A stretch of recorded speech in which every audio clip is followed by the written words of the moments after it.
I guess I was introduced to you through just scrolling through Reels. That's it. I literally, it's the best way now for me to find new artists. And I was scrolling through and I saw your song Tennessee Orange, and I literally thought, oh, I don't want to hear about Tennessee. I don't hear about the Volunteers. They're good this year. And Arkansas is pretty good too, but then I was like, let me listen to this song. And it kind of flips, it's a little tricky because you're not really a Tennessee fan. Oh, no. No. Get up on the microphone there. And so let's learn about you for a second, because you went to the University of Georgia. I did. Did you grow up in Georgia? I did. I grew up in Douglasville, Georgia, which is like west of Atlanta. And then What's Douglasville like? Like when you drive into your town, what do you see? we have a signature big mailbox. I actually moved. So my parents moved out of Douglasville after I graduated high school, so I haven't been back there in a while. But I'd say it's like pretty established. Like it's not small, but it operates like a small town where everyone knows everything about everyone. How big was the school you went to? I graduated with, I think, like 500 people, so it's decent size. But I remember, like, I was one of the very few people that, like, went to a school like UGA. A lot of people, like, they go to local schools and stuff like that. So I thought that was my big event, my life event that was happening. Yeah. I thought UGA was going to be it. So you go to Georgia and you plan to do what? When you enter your freshman year, did you declare a major or did you just kind of wait and see? I went to UGA to be an accountant. So what interested you in numbers? Like why? So my mom was an accountant, and I took I had some accounting classes in high school, and out of everyone, I was like the one that was passing the test. So I was like, if I'm okay at it, I guess like I'll just go to school for that. And because I don't know, it's like looking back, I'm like, what was I doing in high school? I guess I was just like studying a lot and making good grades. My parents like thought that a B was the end of the world. So high standards? Yeah. Did you have older siblings? I have 2 older brothers. Yep. And were they good students? Oh yeah, my brother is like the smart one. He was in the IB program, which is like what's IB stand for? International Baccalaureate. Okay. Yeah. I don't even know. Okay, so the high standards so they were put on you because your older siblings were really good in school. Oh yeah. Yeah. And so you're the youngest, right? Mm-hmm. And you're finishing high school and you're doing pretty good in grades, I assume. Right. You had to. And I got into Georgia. I almost followed my high school boyfriend to Kennesaw State. Which would have been a nightmare and a disaster. I don't even know your high school boyfriend, but that's never a good move. It's never a good move. It's never. My mom was not going to allow that to happen anyways. So you go to Georgia. Georgia's awesome. Big right. school. Mm-hmm. Kind of a culture change because you're at a massive university. Is it different than high school? Oh, yeah. There's like, I think 45,000 people that were at UGA when I was. And it's just such a different, like you just meet all kinds of different people. And I feel like in my hometown, it's kind of like the same kind of people. You're used to that. And then you like go to college with all these different, I grew the most in my first year of college than I ever did, like living in my hometown. So how long until you realize you hate or love accounting? I think by the end of my freshman year, I think I made like a 52 on a test. And I was like, it's not looking so good. I barely know half the material. Was it because it was harder or because there were so many distractions? Oh, it was hard. So I had an 8 a.m. Like my accounting, I purposely had it at 8 a.m. so that it would make me go every single day. And I'd get up early and stuff. And I studied so much. And I studied for weeks. And I still made a 52. And I was like, okay, well, I've been humbled. So you finished freshman year. And at this point, and I know you grew up, there was some music in the family your whole life, right? Right. Because one of your brothers, was he playing music? Yep, and my dad plays guitar and piano, and so does my brother. So I grew up around music. So what did you do musically, though, as a kid around music? Did you ever hop in like the family band? You sing at church? Everybody's got some sort of story when they weren't really in music, but it kind of introduced them to the fact they might like it.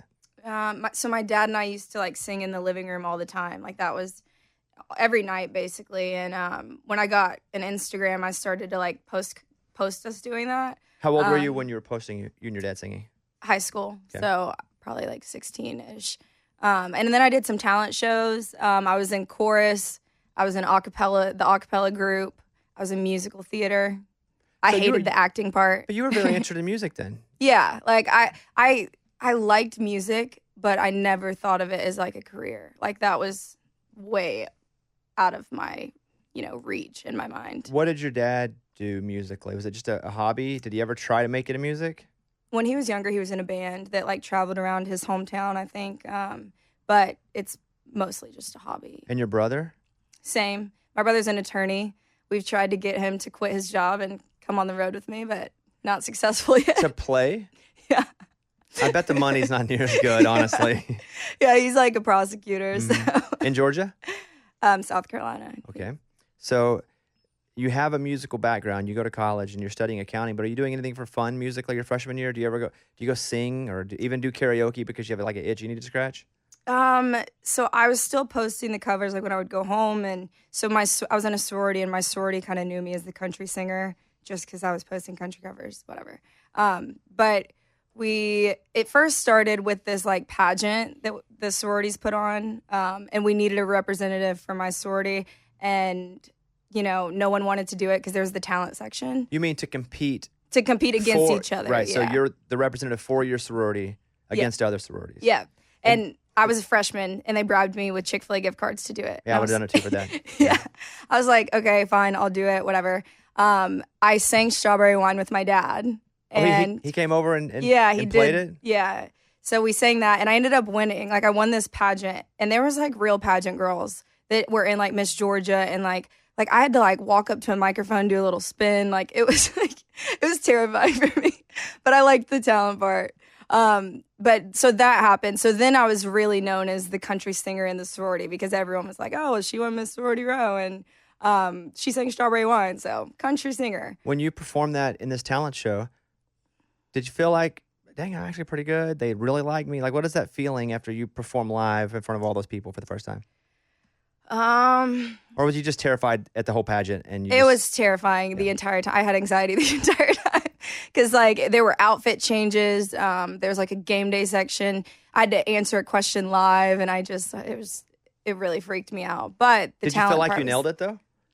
The talent part, yes. Yeah. And I don't know. I didn't take it too seriously, so I think that might have helped. What do you win if you win the pageant? More gift cards, and I got a crown and a sash. I'm trying to think. Did that make you want to do any more type of pageants? No. Oh, yeah. I do think that we got a check for our philanthropy. Like that. Oh, that's cool. That's like the winning thing for the sorority. Right. I think I won that, but as far as personal things, yeah, they were just like, cool, here's a sash. Did they post that singing on any social media? If you singing? I don't think so. So, did you have any videos go even semi-viral prior to that? Like you're in high school? No. And so to continue, I was known as a country singer, and then our philanthropy event in the spring was a John Langston concert. We paid him to come play, and obviously our budget, we used all our budget on him, and we needed an opener, and they were like, well, Megan's a country singer. I wasn't writing at the time, so I sang like 3 cover songs. Super weird. And what'd you sing? Probably Strawberry Wine, if I had to take a guess, and then probably White Liar by Miranda, and probably another Miranda song. It was super weird looking back. But at that, it was like in a field, and Chase Rice was there trying to promote his Georgia theater show that was like in a month. And somehow by the end of the day, he was like, you can open for me at the Georgia Theater, but I need you to have an original song because it's weird if you just play covers. So I wrote my very first song to be able to open for him at the Georgia Theater. What was that first song? It's called Stay a Memory. Is it good, or do you look at it now and go, that one? I would never do anything with it now, but for a first song, they were like clever. When you played the theater show, because I'm assuming it happened, most people you ever played in front of? Oh, yeah. Nervous? Oh, yeah. I practiced for weeks, though, with my dad and my brother. Did they play with you? Yeah. That's cool. Like a 3-piece? Yeah, and it was like an acoustic thing. And, yeah, I was so nervous. And how'd it go? I mean, it was great. Yeah. Now that I write my own songs, I really don't like playing covers too much because I can't remember the words. Like, that used to give me horrible anxiety, having to play like 30 minutes of covers basically, because I'm like, I don't know what they were thinking in the second verse. I've heard it's like wide open spaces. I can never remember the second verse for some reason. But So you play at this sorority concert party. Then you play at a theater show. At this point, are you going, maybe I can do... And then where are you in school, too? So did you stop doing accounting? So the same time I was making a 52 on the accounting test was around the same time that I played that first show. And when I played the first show, that was like my first real, like, it wasn't a talent show. It wasn't musical theater. It was like me performing, and I like fell in love with it. And I told my parents, like, I got to drop out because Chase Rice told me that I'm good enough to drop out. And my parents were like, yeah, no, that's not happening. How long ago was this? I am 24, and that happened. I was 19. Like, so 4 or 5 years ago? Mm-hmm. Chase Rice was at a sorority party promoting a show? Him and John were friends too. I'm not exactly sure what the deal was. I heard John did say, Chase, I'm doing a sorority party. Come to the show. Yeah, that's probably how it went down. I would have said too, like, I'm promoting a show. But it's cool that he saw you. Like, I like it all worked out. But I'd never... I mean, it sounds a little fishy. Chase is just at a sorority party. I'm just saying. They went up he sang a song with John. Like, John brought him out and was like, Chase Rice. I mean, and that's he's cool. playing at the Georgia Theater next month. Yeah. So, yeah. So you played this show. Did you think, maybe I don't want to do school anymore? Oh, I asked my parents. I'm like, I got to do it while I'm young. Like, I better get there soon because Nashville's so cutthroat and I got to, you know what I mean? And my parents were like, yeah, well, tough. So you go back to school? Oh, yeah. You change your major? Mm-hmm. To what? So after I rode out the accounting wave until the end of my freshman year. And then the beginning of my sophomore year, I changed to marketing and digital marketing. And then I applied for the music business program. So I graduated with all those things. When you do digital, what does that even mean?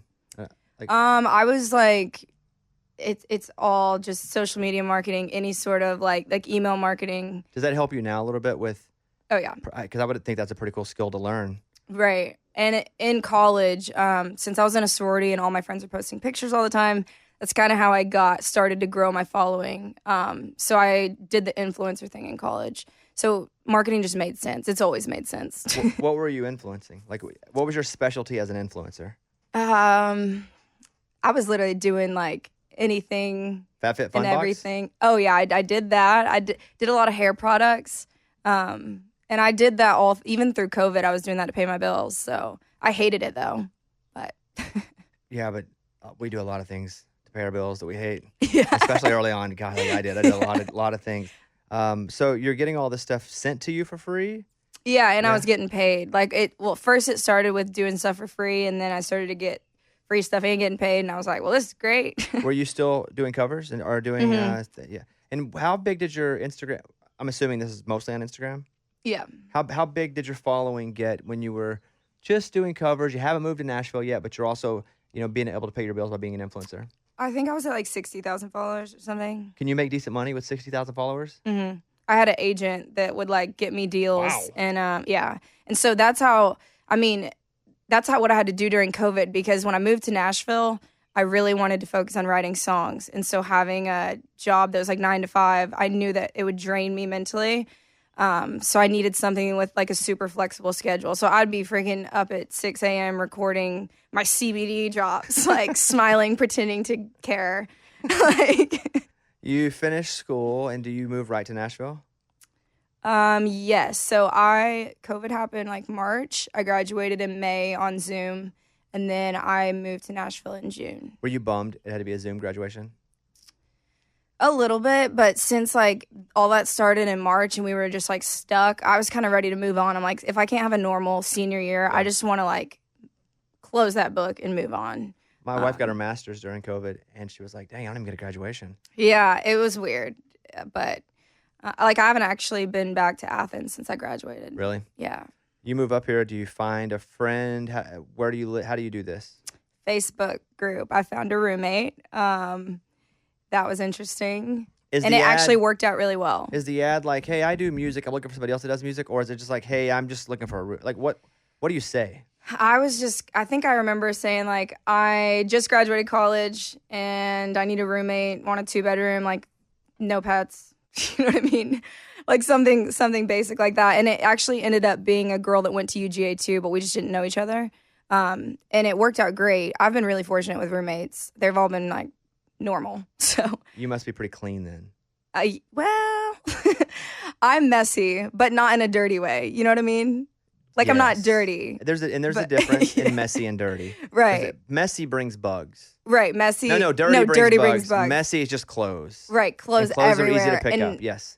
Exactly. I'm not gonna like, I would yell over like someone leaving their dirty dish out for like a week. You know 'Cause what I that's mean? dirty. That's dirty. Yeah. But like messy, if you just have a shirt on like the couch, I'm not gonna be like, And that's also easy to horrible pick up for somebody else too if Right. they're just messy. So you move here during COVID. yeah. So what do you do? Because it's not like you can go out to any of the listening room or you Yeah, just play it at the was- house, play at the It apartment. was weird. I really just started writing by myself a lot. I wrote that first song for the Georgia Theater, and then I got my heart broken pretty bad my junior year, and I wrote a song then. And then, other than that, though, I was so consumed with schoolwork, I really didn't have the mental capacity to like write all the time. Did you play any shows though when you're at Georgia? Did you go play in any sort of cafes or bars or I don't even know what? Yeah, I got invited. The promoter, like in the Athens area, kind of like I got to open a bunch of shows, first of 3, when they needed to sell a couple more tickets because they knew my sorority, all my people would come out, and then I played, like I remember there's this place called The Office Bar and Grill. I would play there like all the time, just covers that, because I'm like, I probably in college wrote like 2 or 3 songs. Did you feel like at the pizza place, the Office or whatever it's called, right? It's called the Office. Yeah. Did you feel like you're playing and not everybody's listening because they're eating and they're living their life? But did you feel like you were getting better because you were playing for 2 or 3, 4 hours at a time? Oh, yeah. Yeah, and I got to do it with my dad and my brother. They would come for those kind of things, too. So it was really just, I think that kind of laid the foundation for, like, me performing, because I'm, like, thankful I had some experience before coming to Nashville, and I'm not just, like, thrown to the wolves. At least I've gotten up in front of people. Right. You start playing, writing music in your apartment, right? You're writing by yourself. Yeah, I'm writing by myself. When did that somewhat normalize as to people, you go to their house or you go to their apartment and write? Like, when did you start going, okay, I need to get out and start doing co-writes? Julie actually set that up. So I met Julie through Christian Bush, my producer, and that happened because I was his intern when I was in the music business program. You were Christian's intern? Yeah, and Brandon, his brother. That's fine. In Atlanta. Yeah. I mean, I know Christian really well. Christian and I have written songs together. Oh, awesome. And Christian's we've toured together. So Christian and I are pretty close in that regard. So you were interning for them at the studio they have there? Yeah, so I would come in like once every couple weeks, but I was doing all their publishing stuff, helping with release plans and stuff like that. So it was like, and I kind of kept my head down and I wasn't like, hey, I'm a songwriter. I'm trying to. I know. I walked into their studio and I saw Grammy on the wall and I was like, I am keeping my mouth shut. When did you finally tell him that music or Brandon, either one, that music was kind of a passion? When I'm actually, so they knew I was moving to Nashville, but it's like a whole other story. Yeah, but tell it. My parents my parents have always been super supportive, but they weren't going to let me just move to Nashville because you know what I mean? Like, I think they were comfortable with me moving to Nashville because they knew I had a marketing degree and a music business degree. And so it was, I don't even know where I was going with that. You moved to Nashville. Your parents were like, hey, but Christian and Brandon. Christian and Brandon. So yeah, they didn't know yet. They knew I was moving to Nashville, but with how my parents kind of framed it too, it's like, you can go try. And then, I had to, as soon as I moved to Nashville, I was applying for jobs every day and I had to show my parents because they were like, you can't just like, I'm moving and I don't have any plans. And it's so. What about your influencer work? Did they not count that as work? Well, it was, but they knew I wasn't passionate about it, like it was just, it's not my thing. But so I moved and I, start writing songs, and Christian, I told Christian, he checked in like 3 months after I'd moved, and I'm like, honestly, it's not going great. Like, the people that want to write with me are like a little creepy. I met them at Tin Roof and it's not going great. Right. And so he was like, I need to introduce you to Julie. So she booked my first co-write, so I moved in June. My first co-write was in December on Zoom with Ben Williams, who has a lot of songs with me. On Zoom, that's an interesting first co-write, because usually when you walk into a room the first 10 times, or if you walk into a room with somebody who's had a lot of success, you're like, okay, the pressure's on me. I got to say something cool. I got to have a line. I got to have an idea. I wonder, when you're doing a Zoom, was it just you two? Yeah, it was. Did you feel that pressure? I mean, a little bit, but at the time, since I was so used to writing by myself, I would come into writes with like 4 different choruses I had written. I'd be like, which one do you like? Let's write this one. So I didn't think it was that weird because I had never written anyways. So I was just like, what's up? Yeah. How'd it go? How'd it go your first write? We wrote a song called Barefoot Wine. It's pretty good. But did you like collaborating? Yeah. What I found is like I liked writing alone because it kind of, it made me figure out exactly what I want to say and what I wouldn't say because I have no help. But there are some times where I can like write a killer chorus, but I'm like, I need another brain to think like, how could this be even cooler in the verse? You know what I mean? So I love co-writing now. So you finished that first song called Barefoot Wine. Mm-hmm. Did it ever see the light of day? No, but I still talk about it a lot. I think we should look back at it again. But and then you just start writing every day, every couple days, every few days. Yeah, Julie had me writing like multiple times a week. I was still when was that? So that was December 2020, and I dropped my first single, Wonder, February 2021. And I quit the influencer thing January of 20. Once I started being like, okay, I have someone that's gonna like hook me up with co-writes. I feel like I have like an in now, so I'm gonna stop this influencer thing because I didn't want people to like go to my page and be confused on what was going on. It's a good idea. Yeah. Did you have money saved up? Yeah. Good for you. You saved like CBD money. You saved up from all the yeah. That's good. It's awesome that you could save money and move to town. I'm gonna play. We have this stupid legal rule now. We can't play more than 5 seconds of a song. But Mike, can you play 5 seconds of Wonder, please? Yep. It ain't always gotta be lightning and thunder. He won't make you wonder. So how'd that go? You put it out. Did you feel that people were streaming it? Because now it's got a couple million streams, but back then, did you feel like it was moving at all? I did.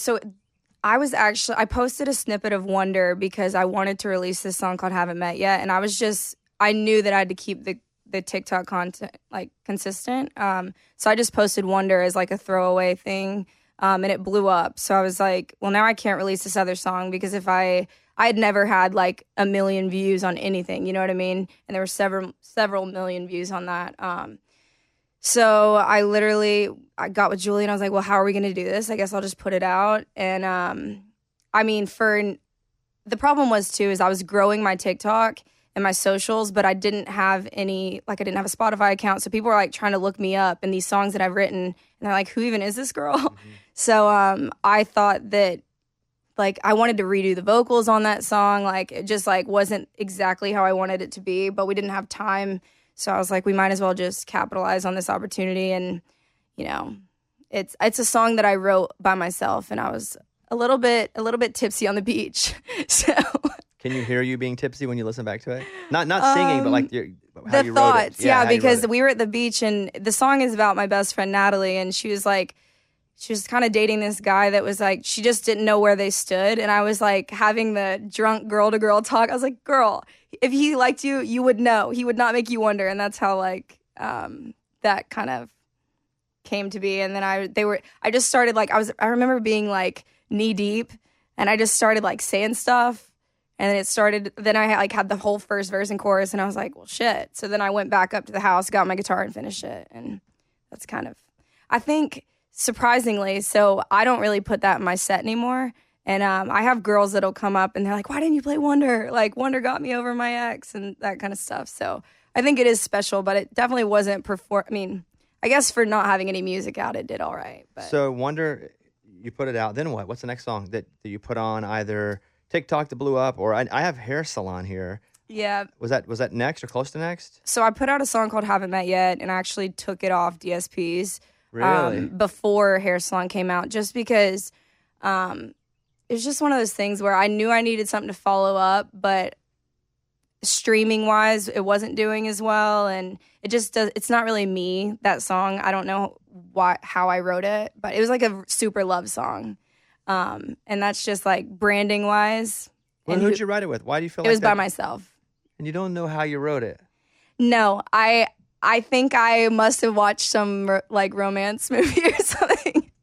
and felt that way because I couldn't even I hated playing it. It was just I think it's still on YouTube somewhere, but it was just I knew going forward I wanted songs that were 100% me, and I didn't, I want to make that accessible to my fans, but not have it be what I'm known for. Right.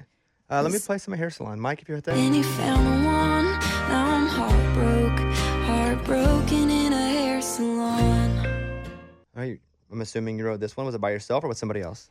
So that one was written with Ben Williams, Mackenzie Carpenter, and Micah Carpenter. And so Hair Salon is who goes in with the idea? Me. Okay. I actually, the first line in the song is called up Bernadette. She had a 10 a.m. My hometown hairstylist, her name's Bernadette. Does she know she's been name checked? Yeah. Oh, yeah. There's a video on my Instagram of her talking about the song, and she kind of did this promo video for my EP. It was really cute. But anyways, I had the idea, and we wrote half of it the first day, and then we almost didn't write that day. But by 12:30, I had found this random note in my phone that was I heard you finally found the one, sitting there in the chair at the hair salon. I looked out the window to keep myself from crying because I wrote that because I had a dream about hair salon happening. And so we had a dream about hair salon happening, meaning the song happening. It didn't, that song is basically about your favorite ex getting engaged, and it's traumatizing. You have a favorite ex? I do. You have a least favorite ex? I do. Okay. I guess I've never classified mine, Mike, as favorite and least. They're just all exes at this point. And so, you dreamed of Hair Salon. You put it out. Were you happy with how everything about it? That came out April of this year. So I think writing Hair Salon, I was telling, I can't remember who, but recently, as far as my writing, I really didn't start writing till the beginning of COVID, consistently. And it took me until Hair Salon to really have confidence as a writer. I felt that song is complete, it definitely was a turning point where I'm okay, I can do this. This is good. I can do this. So you felt good going into writes, you were actually bringing something. Right. That's good. I mean, confidence when working with other people that you admire, it's tough to get, but it's so valuable to have because you feel comfortable sharing. It's a very vulnerable thing to write, to share emotions and go, hey, how can we work on this emotion that I would never share with anybody in the public except for right now, which we're going to write a song about. Right. It's a very vulnerable thing to be able to do. How long did it take you to be able to just do that, open up to other people and go, let's create a song out of my pain? Well, I feel I've always been pretty vulnerable. I'm an oversharer. If you when I meet people, they know my entire life story immediately. That's a good quality to have if you're going to be a songwriter. Yeah. I have no shame. I'm what do you want to know? We're in the writer's room. I'm how bad was it? I'll tell you. So that part has always kind of come naturally, but just as a songwriter, it's tough when because you just got to keep doing it till you get something good, that's and I try not to put too much pressure on getting a good one every time, but Hair Salon was definitely the first song where I was okay, this is really good. Cool. Whenever you wrote Tennessee Orange, did you feel that one was different, or I don't want to say better, but I'll say better. Did you feel it was better than the other ones? No, we almost didn't put it out. I obviously liked the concept of the song, and it was cool, and it was very me because I went to UGA, all that stuff.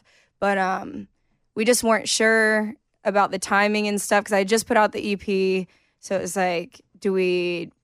that going to water it down by putting out a new single? But we kind of just trusted our gut, and we were well, I write so much that I'll probably have another UGA song next year that I like more than this one. So if this one's going to have a moment, it needs to be now. Did you feel like you were betraying UGA by talking about, because it would be tough I'm such an Arkansas fan. It would be tough for me to sing a song about, even write a song called Georgia Bulldog Love. That would be tough. Right. I put at the end, sorry, I can't speak. I put in the end of the song, I still want the dogs to win, and I think I redeemed myself there. But I also make going to UGA part of my personality. Anyone I meet, I'm hey, I am a UGA graduate. So I just think it's a love story, and it's cute. whatever. So do you write this in COVID on Zoom? No, this was written this year. I wrote it with Paul Jenkins, David Fanning, and Ben Williams. So you go into the room. I'm always curious at how concepts end up where they are. Tennessee Orange. So how does this come about? What's the idea that someone has, or a line that someone has that turns into the song? So based on a true story, and so I had in Georgia they call it a sin. I'm wearing Tennessee Orange for him because You already had that line. yeah. Got it. And it was one of those things where I had never written with David or Paul. Ben Williams is my go-to guy. So I was excited. I was just, I'm like, okay, well, Ben's here. And I'm like, when I get excited about ideas, I know you're supposed to like save them for, you know what I mean? Like right. Supposedly for cool rights. You're built. Yeah. That's a cool right.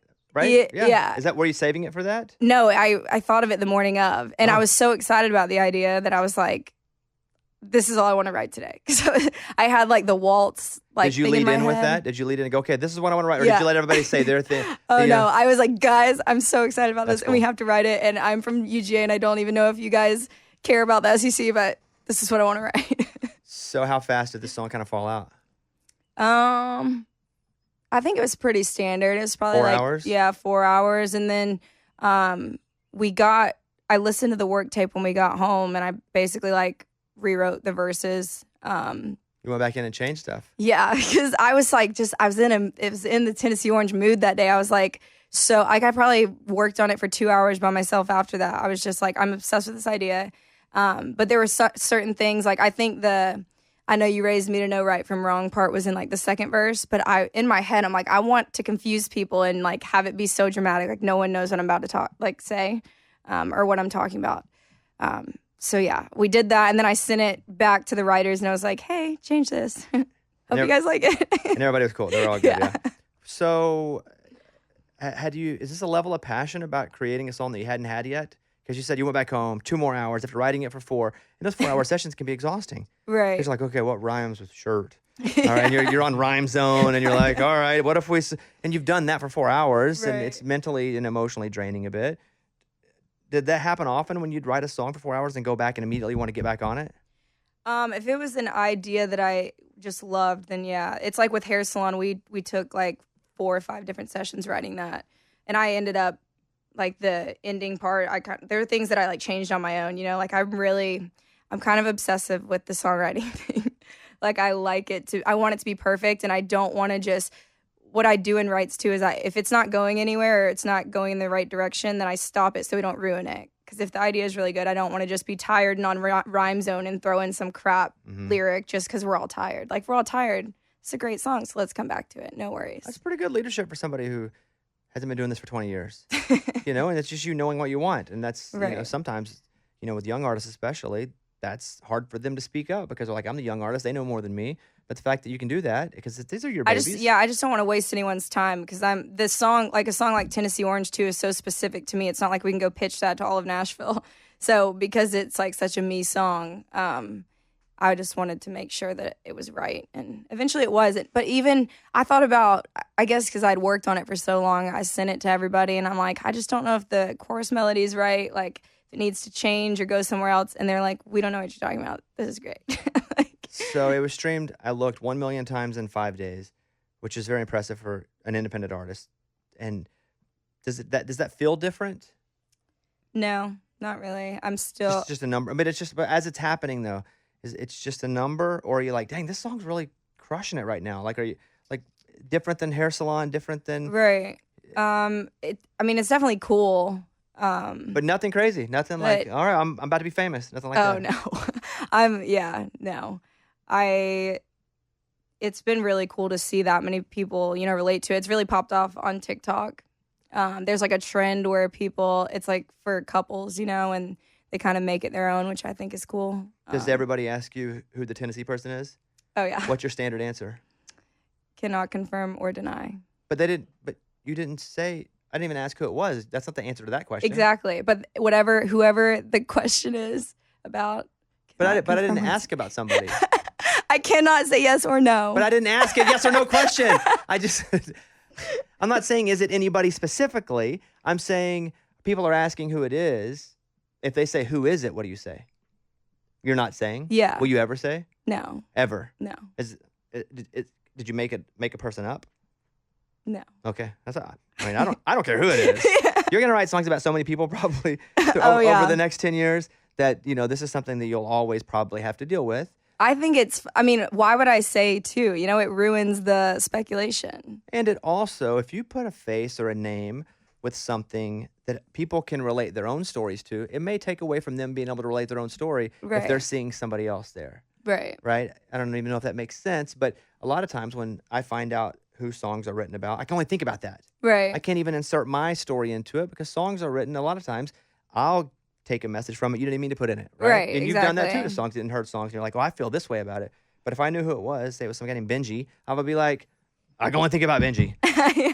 And I'm sure there are a lot of people who relate to having to like a team or change something Right. about them because of somebody that Exactly. they kind of fall for. I hate Oklahoma. My wife's an Oklahoma fan, die hard.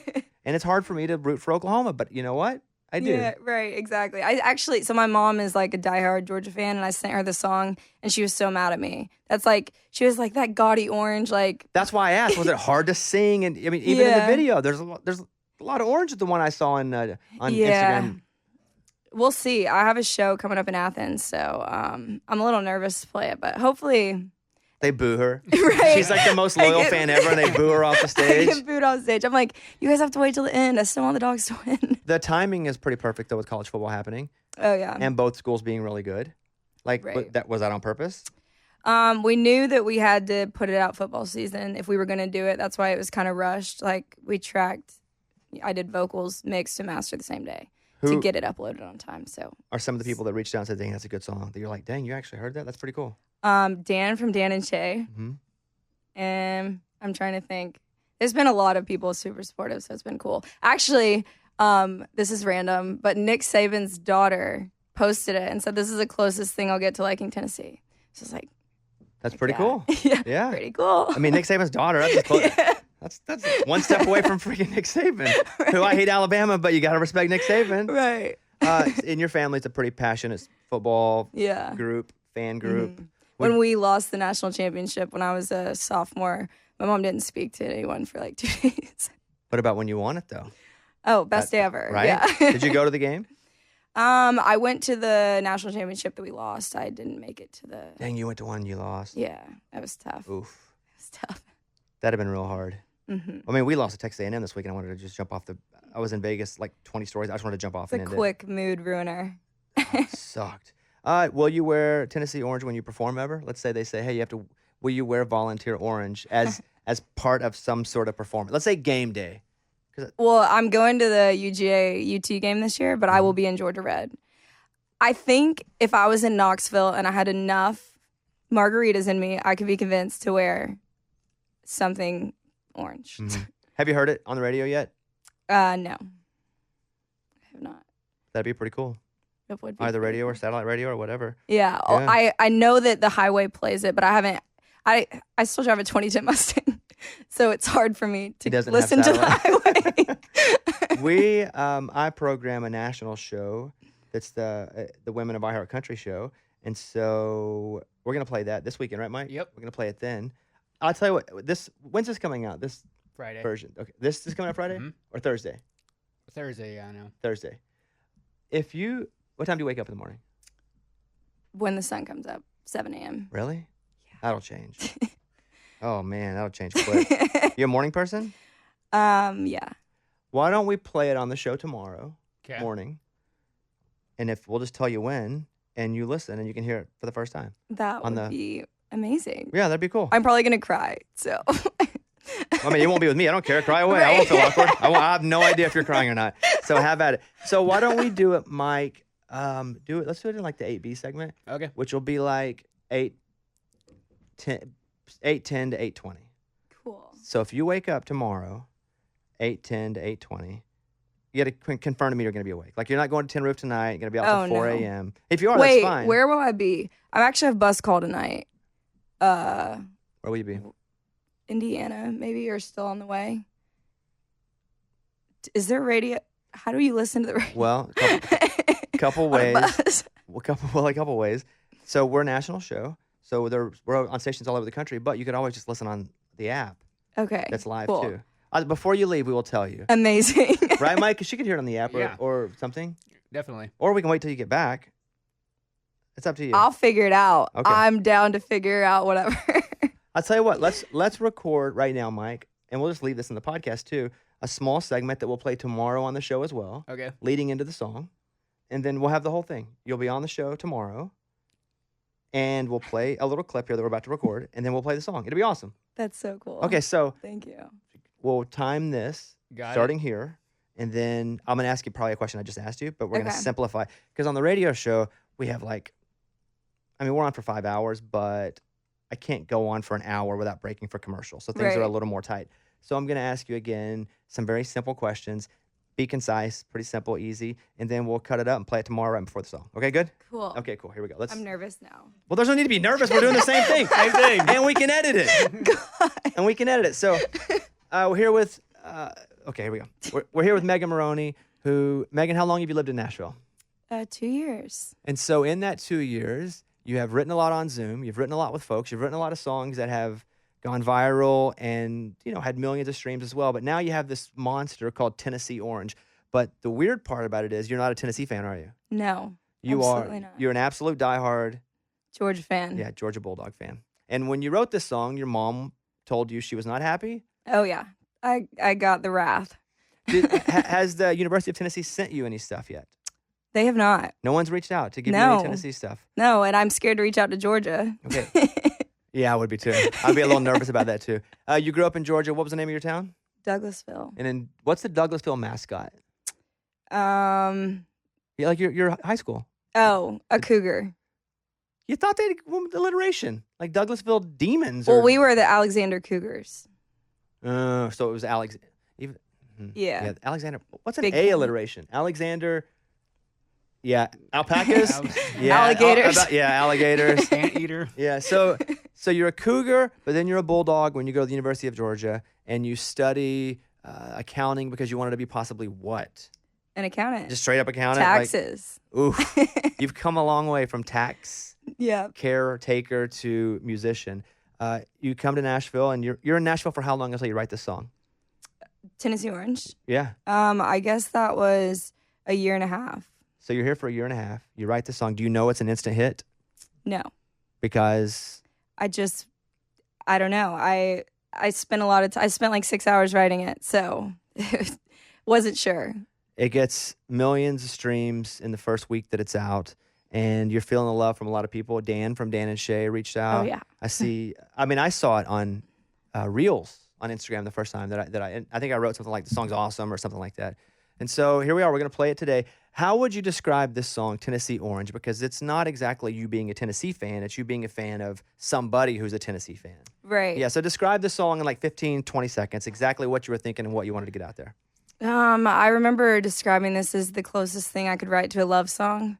It's not super crazy, but I would wear a color for you. And I think being from the South and being a UGA grad, that says a lot. If I'm willing to wear Tennessee Orange, That for says you. a whole lot. Yeah. I won't wear Oklahoma Red for my wife, so still won't do it.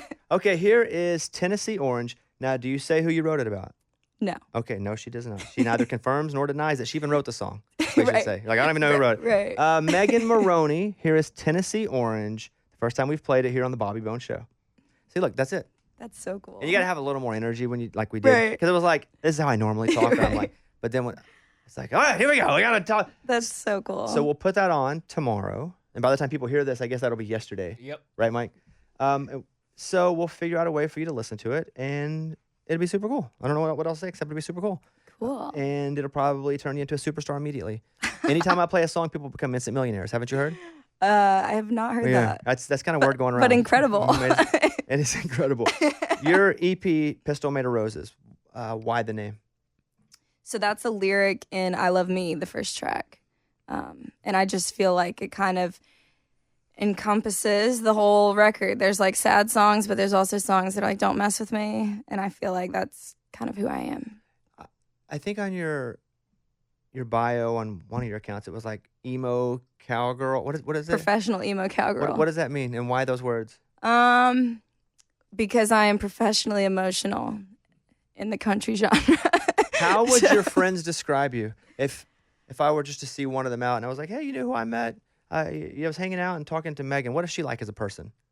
I'm definitely my mood, I feel like, dictates the group. That's why I know if I'm not in a good mood, I just don't go out because I'll bring everyone down somehow. But I'm kind of expected to like be the extroverted. You have a lot of energy? I do, yeah. Do you get energy from being around people? No. So I love being with people, but then I also love being alone and isolating myself until I'm recharged. Yeah, that's what I was going to say. So you isolate, recharge, And then I'm ready and to then go. spend it all out with them. Right, yeah. Okay.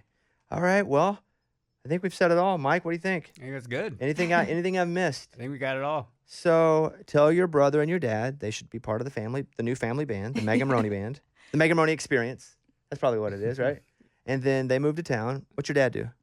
My dad is in aerospace metal sales. So your dad's in aerospace and your brother's a lawyer. Yep, and my other brother's a nurse. They're all doing like such different yeah. things. I mean, all are awesome and all are extremely difficult, but that is a whole different path. Right, yeah. What's your parents think about right now where you are in the stage of your career? Are they proud of you? Oh yeah, they think they can't even really like. I told them I had an interview with you, and they were like, Bobby Pounds. And I'm like, yeah, and it's just it's funny they're just small town people, you know what I mean? So when I tell them, oh, I got put on this playlist and this is why this is cool, they're like, cool. They're like, that many people, you have that many streams? They're like, how? Oh, congratulations. Thank you. It's really cool to see. And what I like about you is you know what you want. When you walk into a songwriting room, you're like, this is what I want to do. And people can either get with it or not, but you know who you are, and who you are will change 100 times, and that's all okay too. Right. And it's super cool to see your success. Well, good luck. Thank you. And tomorrow we'll play your song. But if you're listening, that was yesterday. That's right. We're messing with time right now. You guys can follow Megan at Megan Moroney, Moroney, right? I'm saying that right? Moroney. That's how you say it? Wait, what? Moroney, but Okay, oh my God, I thought her name was Moroney the whole time. And I was like, your manager should have probably told you to not be Moroney. No, just spelling wise, because people Got it. always want to throw an A in there, and that's not correct. So spelled moron, E-Y. Yes. That's pretty funny too. You say, see, that's self-deprecating even. The fact that you'll say that. Okay, you guys check out Megan. And other than that, we are good. And Megan, we'll see you after you have a couple massive hits. We'll do it again. All right? Oh, yeah. All right, thanks.